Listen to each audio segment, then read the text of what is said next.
Fíjense, llevamos 30 años que esto no existía, porque tenemos un tratado de libre comercio.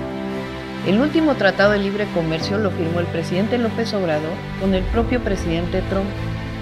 Tonight, I am announcing Canada will be responding to the U.S. trade action with 25% tariffs against $155 billion worth of American goods. Pada awal Februari ini, Donald Trump kembali mengguncang kebijakan perdagangan internasional dengan langkah yang mengejutkan, terutama bagi negara-negara Eropa dan Amerika Utara. Kali ini ia memutuskan untuk menaikkan tarif impor sebesar 25% untuk semua barang dari Meksiko dan Kanada, serta mengenakan tambahan 10% untuk barang asal Cina, yang secara kumulatif membuat produk-produk impor dari Cina kini dikenakan biaya tambahan hingga 60%. Angka yang sangat besar dan berpotensi mengguncang keseimbangan perdagangan global. Kebijakan ini langsung memicu kemarahan Kanada yang hingga kini masih terikat dalam Perjanjian Perdagangan Bebas Amerika Utara atau USMCA bersama dengan Amerika Serikat dan Meksiko. Alih-alih mendapatkan perlakuan istimewa sebagai mitra dagang utama, Kanada kini justru merasa dihianati oleh Amerika Serikat yang seolah mengabaikan komitmen dalam perjanjian tersebut. Belum selesai dengan persoalan tarif, muncul pula spekulasi yang semakin memperburuk hubungan kedua negara. Isu yang beredar menyebutkan bahwa Trump memiliki ambisi untuk mencaplok Kanada dan menjadikannya sebagai negara bagian terbaru Amerika Serikat. Walaupun belum dapat dipastikan kebenarannya, mengingat gaya politik Trump yang selalu tidak terduga, isu ini pun sempat ramai diperbincangkan. Sebagai respons, Kanada tampaknya mulai mempertimbangkan kerjasama yang lebih erat dengan China, rival utama Amerika Serikat dalam berbagai sektor, terutama ekonomi.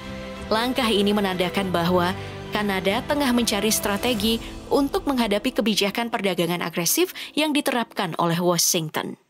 Tonight, I am announcing Canada will be responding to the U.S. trade action with 25% tariffs against $155 billion worth of American goods. Tak tinggal diam, Kanada merespon kebijakan tarif Trump dengan langkah balasan yang tak kalah tegas. Perdana Menteri Justin Trudeau mengungkapkan bahwa pemerintahnya akan mengenakan tarif sebesar 25% pada berbagai produk impor asal Amerika Serikat dengan total nilai mencapai 155 miliar dolar Kanada atau sekitar 107,5 miliar dolar Amerika Serikat. Tarif baru ini mulai berlaku pada 4 Februari 2025 dengan sektor yang terkena dampaknya cukup luas. Kanada menargetkan bir, anggur, dan bourbon Amerika, serta buah-buahan dan jus buah, termasuk jus jeruk asal Florida, negara bagian yang memiliki ikatan erat dengan Trump. Selain itu, Kanada juga mengenakan tarif tambahan pada produk lain seperti pakaian, peralatan olahraga, serta perlengkapan rumah tangga. Dalam pernyataannya, Trudeau mengakui bahwa kebijakan ini bisa saja membawa dampak ekonomi yang sulit bagi warga Kanada. Namun ia menegaskan bahwa masyarakat Amerika juga akan mengalami konsekuensi yang serupa. Langkah ini menunjukkan bahwa Kanada tidak akan tinggal diam menghadapi tekanan dari Amerika Serikat dan siap untuk mempertahankan kepentingan ekonominya di tengah perang tarif yang semakin memanas. Setelah melalui diskusi intens dengan Presiden Meksiko Claudia Sheinbaum dan Perdana Menteri Kanada Justin Trudeau, Donald Trump akhirnya memutuskan untuk menunda penerapan tarif impor sebesar 25% terhadap barang-barang dari Meksiko dan Kanada. Kebijakan ini yang diumumkan pada Senin 3 Februari memberikan waktu tambahan selama 30 hari sebelum tarif benar-benar diberlakukan. Dalam pertemuan tersebut, Sheinbaum berjanji akan mengerahkan 10.000 pasukan Garda Nasional untuk memperketat pengawasan terhadap penyelundupan opioid fentanyl, zat berbahaya yang banyak beredar secara ilegal di Amerika Serikat. Isu ini pun menjadi salah satu sorotan utama Trump yang sejak lama menuding Meksiko sebagai jalur utama penyelundupan zat mematikan tersebut ke Amerika Serikat. Fíjense, llevamos 30 años que esto no existía, porque tenemos un tratado de libre comercio. El último tratado de libre comercio lo firmó el presidente López Obrador con el propio presidente Trump. Tak hanya Kanada, China juga merespon kebijakan tarif Trump dengan tindakan balasan. Beijing mengumumkan bahwa mereka akan mengenakan tarif terhadap sejumlah barang impor dari Amerika Serikat mulai tanggal 10 Februari. Langkah ini semakin memperjelas bahwa perang dagang antara kedua negara kini benar-benar dimulai. Dalam keputusan yang diumumkan, China menetapkan tarif tambahan sebesar 10% terhadap semua barang ekspor dari Amerika.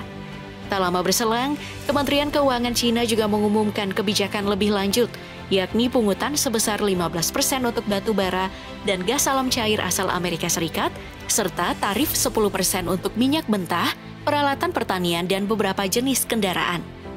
Namun langkah China tidak berhenti di situ. Pemerintah Beijing juga mengumumkan investigasi anti-monopoli terhadap Google yang dimiliki oleh Alphabet Incorporated, serta memasukkan PVH Corp, perusahaan induk merek ternama seperti Calvin Klein dan perusahaan bioteknologi Illumina ke dalam daftar entitas yang tidak dapat dipercaya. Selain itu, Kementerian Perdagangan China dan Administrasi Bea Cukai juga menerapkan kontrol ekspor terhadap beberapa logam tanah jarang serta bahan baku penting yang digunakan dalam industri teknologi tinggi dan energi bersih. Langkah ini semakin menegaskan bahwa perang dagang tidak hanya berlangsung dalam bentuk tarif, tetapi juga melalui pembatasan akses terhadap sumber daya yang vital bagi sektor industri Amerika. Dalam masa penundaan tarif selama 30 hari muncul spekulasi bahwa Kanada semakin mempertimbangkan untuk mendekat ke China. Sebagai negara dengan peran penting dalam arus perdagangan global, Kanada memiliki posisi strategis yang dapat memengaruhi berbagai sektor industri, terutama industri minyak. Jika tarif baru dari Amerika Serikat akhirnya diterapkan, dampaknya bisa menggeser arah perdagangan energi dunia. Kanada dikenal sebagai salah satu negara dengan cadangan minyak terbesar di dunia, dengan perkiraan mencapai 164 miliar barel. Sebagian besar berasal dari pasir minyak, yang pada tahun 2023 menyumbang 58% dari total produksi minyak Kanada. Dengan statusnya sebagai produsen minyak terbesar keempat di dunia, Kanada menghasilkan 5,76 juta barel per hari pada tahun 2023, menjadikannya pemasok penting bagi Amerika Serikat. Hubungan perdagangan energi antara Amerika Serikat dan Kanada telah berlangsung lama dan didasarkan pada kepentingan ekonomi yang kuat. Namun, ketegangan akibat perang tarif ini dapat mengancam stabilitas kerjasama yang selama ini terjalin. Jika hubungan dagang dengan Amerika Serikat melemah, Kanada memiliki opsi untuk memperluas pasar internasional, terutama ke kawasan Asia. Bahkan sebelum perang tarif ini meletus, Kanada telah menyelesaikan pembangunan jalur pipa baru pada tahun 2024 yang memungkinkan ekspor minyak lebih cepat dan langsung ke pasar Asia. Beberapa negara seperti China, Jepang, dan Korea Selatan menunjukkan peningkatan permintaan energi, dan Kanada kini mulai melihat peluang di sana. Sejumlah perusahaan penyuling minyak di China, termasuk Rangang Prochemical, sudah mulai mengamankan pengiriman minyak mentah Kanada sejak akhir tahun 2024. Hal ini menunjukkan bahwa pergeseran pasar sebenarnya sudah dimulai sejak tahun lalu, dengan Kanada secara bertahap mengurangi ketergantungannya pada Amerika Serikat dan mulai memperluas cakupan ekspornya ke Asia. Meskipun kini Kanada mulai membuka peluang kerjasama dengan China, hubungan kedua negara tidak selalu berjalan mulus. Sejak tahun 2018, hubungan bilateral sempat memburuk setelah Kanada menahan Meng Wanzhou, eksekutif puncak dari Huawei, atas permintaan Amerika Serikat. Sebagai respon, Beijing menangkap dua warga negara Kanada yang memicu ketegangan yang berlarut-larut. Ketegangan pun semakin memanas di tahun 2019 ketika China melarang impor kanola dari dua perusahaan Kanada, Richardson International dan Viterra Incorporated, dengan alasan adanya kontaminasi organisme berbahaya. Kanada menilai larangan ini tidak berdasar dan hubungan kedua negara tetap membeku hingga beberapa tahun setelahnya. Namun, titik balik terjadi pada September 2021. Ketika Meng akhirnya mencapai kesepakatan dengan jaksa Amerika Serikat yang membuatnya dibebaskan bersama dengan dua warga Kanada yang ditahan di China. Hubungan semakin membaik setelah China mencabut larangan impor kanola pada Mei 2022, menandakan pemulihan kerjasama perdagangan di antara keduanya. Kini dengan perubahan kebijakan Amerika Serikat yang semakin tidak terduga, serta peluang ekonomi yang semakin terbuka, hubungan Kanada dan China berpotensi menjadi lebih erat. Kanada tampaknya mulai mempertimbangkan opsi yang lebih luas di tengah dinamika global yang semakin tidak stabil.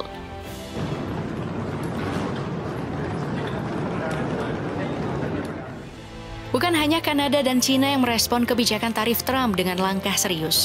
Para pemimpin Uni Eropa juga mulai merancang strategi untuk menghadapi kemungkinan kenaikan tarif impor oleh Amerika Serikat. Dalam pertemuan yang baru-baru ini berlangsung di Brussels, para pemimpin Eropa menegaskan bahwa mereka tidak akan tinggal diam jika kebijakan Trump merugikan perdagangan Uni Eropa.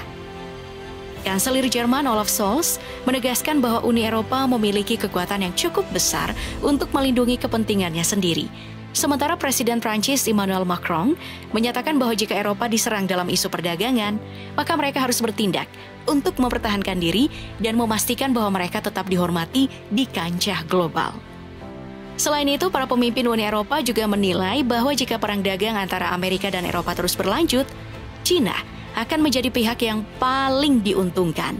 Situasi ini membuka kemungkinan bagi Eropa untuk memperluas kerjasama dengan Cina sebagai alternatif menghadapi kebijakan proteksionisme Amerika Serikat yang semakin agresif.